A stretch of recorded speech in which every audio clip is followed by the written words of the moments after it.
Comment arrêter n'importe quelle addiction? Je t'ai promis la meilleure vidéo de YouTube Game, je compte bien tenir parole. Un homme qui veut accomplir de grandes choses se doit d'être en pleine position de ses moyens. Il se doit de penser seul, d'être autonome et d'avoir un esprit sain dans un corps sain. C'est Mohamed Diarra, un jeune malien qui a pour ambition d'être milliardaire à ses 40 ans. Et lorsque j'ai posté ma première vidéo, je parlais du fait que j'avais arrêté toutes mes addictions. Les gens sont mis à me demander comment j'ai fait pour arrêter. Donc dans cette vidéo, je vais vous expliquer étape par étape. Et je suppose que c'est la meilleure manière pour arrêter les addictions. Si ça a pu marcher pour moi, ça marchera pour vous. Et l'objectif de ma chaîne n'est pas que de documenter mon parcours, c'est aussi de vous aider parce que je suis coach de développement personnel avant tout et d'apprendre de vous aussi. Donc c'est un plaisir aujourd'hui de m'asseoir devant cette caméra et de dire comment j'ai fait pour arrêter mes addictions pour que vous puissiez faire pareil. Première étape, tu dois changer ton état d'esprit vis-à-vis de ton addiction. Tu dois dire, de la même manière que j'ai pu développer cette mauvaise addiction, je vais arrêter. Ça, c'est très important. Ça consiste à avoir la foi. C'est ça la base de la base, la foi en tes capacités à arrêter cette addiction. Tu l'as contractée, tu vas pouvoir l'arrêter. À tel point qu'un jour, tu vas oublier que tu as déjà eu cette merde dans ta vie. Tout n'est que question de connaissance. De la même manière que tu as appris à avoir ces addictions, tu peux apprendre à t'en débarrasser. Ça, c'est la première étape. Maintenant que tu as la foi, maintenant que tu considères que tout est une question de connaissance, je vais te donner une astuce. Considère que les ambitions sont supérieures aux addictions. Je veux qu'à chaque fois que tu as envie de succomber à ces merdes, à ces addictions qui te tirent vers le bas, qui baissent ton estime de toi, qui tirent ta confiance en toi, je veux qu'à chaque fois que tu es sur le point de succomber, que tu te rappelles de la personne que tu veux devenir. Fais une comparaison entre la personne que tu veux devenir et la personne que tu es aujourd'hui. Je veux que tu l'imagines dans les moindres détails, dans les moindres petits détails de sa vie. À chaque fois que tu as envie de plonger dans tes addictions, ferme les yeux, vois-toi dans 5 ans, 10 ans. Qu'est-ce que tu vois? Vois-tu une personne de valeur? Vois-tu une personne accomplie? Ou est-ce que tu vois quelqu'un qui est accro à tout et à n'importe quoi? Est-ce que tu vois un homme en pleine position de ses moyens ou quelqu'un qui cherche le plaisir, rien que le plaisir, qui n'a rien accompli de sa vie et qui va passer une vie douloureuse à penser à ce qu'il aurait pu devenir? C'est ce que tu veux? L'ambition est supérieure à l'addiction. À chaque fois que tu as envie de plonger, de replonger, il repense à la personne que tu veux devenir. Pense à tes projets, à tes ambitions et dis-toi que ça ne va jamais se réaliser si tu ne fais pas ce qu'il faut. Je te jure, ça c'est un moteur tellement puissant que ça va te faire que tu vas arrêter tes addictions. Moi, personnellement, ça m'a beaucoup aidé. À chaque fois que je faisais ces choses, je me posais la question, je disais, mec, qu'est-ce que tu veux devenir? Qu'est-ce que tu veux être? Est-ce que c'est la peine? C'est ça que je visualisais. Le mec que je voulais devenir, je me dis, non mec, arrête ça, arrête cette merde. Tu vaux beaucoup mieux que ça, tu vois. Toi, tu peux faire pareil. Si j'ai pu le faire, tu peux le faire. Je suis la preuve vivante que tu peux le faire. Tu vas changer ton identité, tu vas complètement changer ton identité. Et c'est même dans les mots que tu prononces, même à ta manière de parler. Au lieu de dire je ne fume plus ou je ne me branle plus, il faut dire je ne fume pas, je ne me branle pas. Ça, c'est juste que dans ta manière de parler. Il faut créer une nouvelle identité. Tu prends une feuille. Tu notes le jour où tu arrêtes ton addiction et puis tu n'y penses plus. Le fait de penser à tes addictions tout le temps, jour 14, jour 15, ça va faire que tu vas avoir l'envie de revenir en fait. Dès que tu notes ça quelque part, tu le notes sur une feuille, tu fous ça quelque part, tu ne penses plus. Là, tu vas voir à quel point tu seras puissant mec. Tu seras étonné de ta propre puissance. Et après avoir changé d'identité, maintenant, tu vas faire une purge de ton environnement. Tu vas faire un nettoyage environnemental. C'est ça qui est très important. Sinon, ça ne te servira à rien de changer d'identité si ton environnement est juste un environnement de merde. Les gens que tu fréquentes qui sont à la base de ton addiction, je pourrais dire, il faut faire une croix sur eux, du moins jusqu'à ce que tu puisses contrôler tes addictions. Par fierté, par ego, on ne peut pas reconnaître que certaines personnes sont à la base de nos addictions. Même si c'est nous qui sommes les responsables en fait. Ouais, je ne vais pas jeter mes insécurités sur quelqu'un, je ne suis pas une victime. Mais si on élimine certains facteurs, on verra que ils sont pour quelque chose. Change de milieu, tu verras par toi-même. Change de milieu, ce n'est pas une mentalité de victime ni de rien.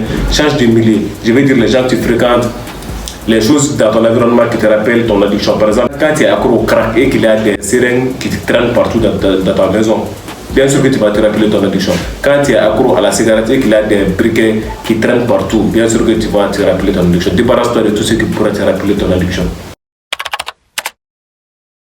Peu importe ton niveau de résistance, ne teste jamais ta résistance à ton addiction.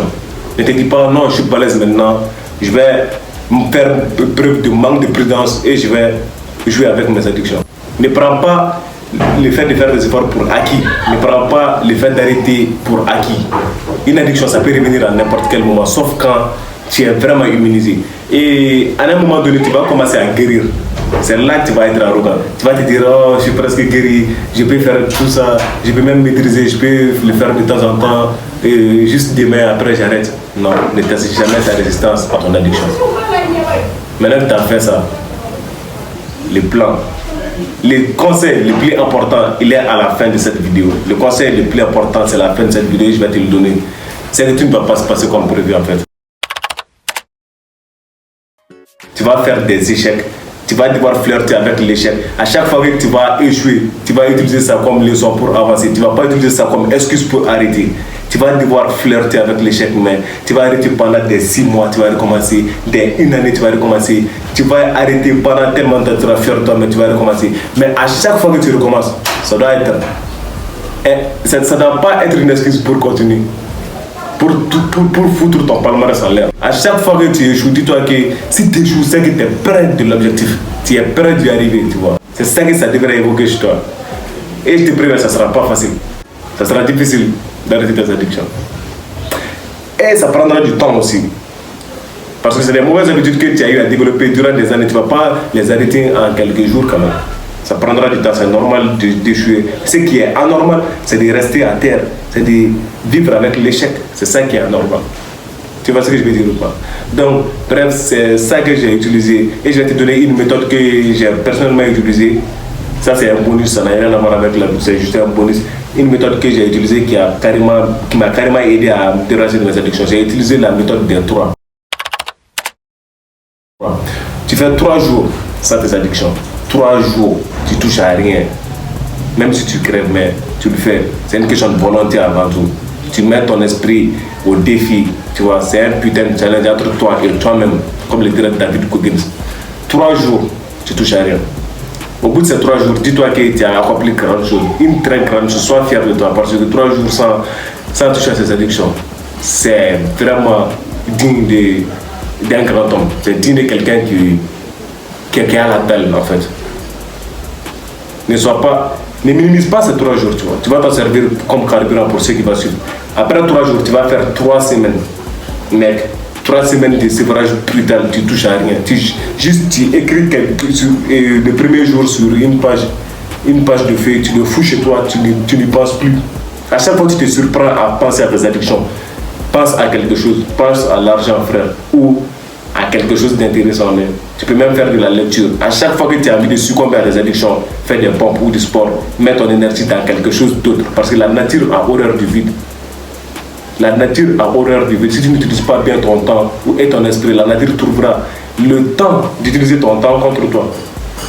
Tu vois ce que je veux dire? La nature a horreur du vide. Et après les 3 semaines, tu fais 3 mois même. 3 mois, c'est 90 jours. 90 jours en arrêtant une habitude. Une mauvaise habitude, une addiction, ça devient un mode de vie carrément. Je ne dis pas que tu ne peux pas y replonger, mais ça sera extrêmement difficile.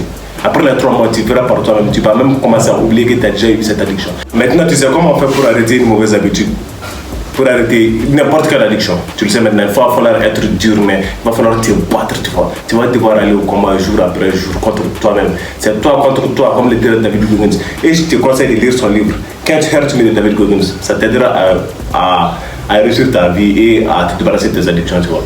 Prends soin de toi, reste connecté chaque dimanche. On fait une publication. Chaque semaine, on fait une publication. Ou plus. Il y a même des bonus. Construis-toi même. Et sache que la vie, c'est un combat. Un NV1 contre soi-même, tu vois. Un NV1 contre soi-même. Tu ne te pas contre toi, pas avec quelqu'un entier. Avec personne, tu es toi contre toi-même. C'est ça la vie. Passe une bonne journée, prends soin de toi et nique-moi ces addictions. Deviens la meilleure personne toi-même. Celui que tu es destiné à être en fait. Bats-toi, mais jusqu'au bout.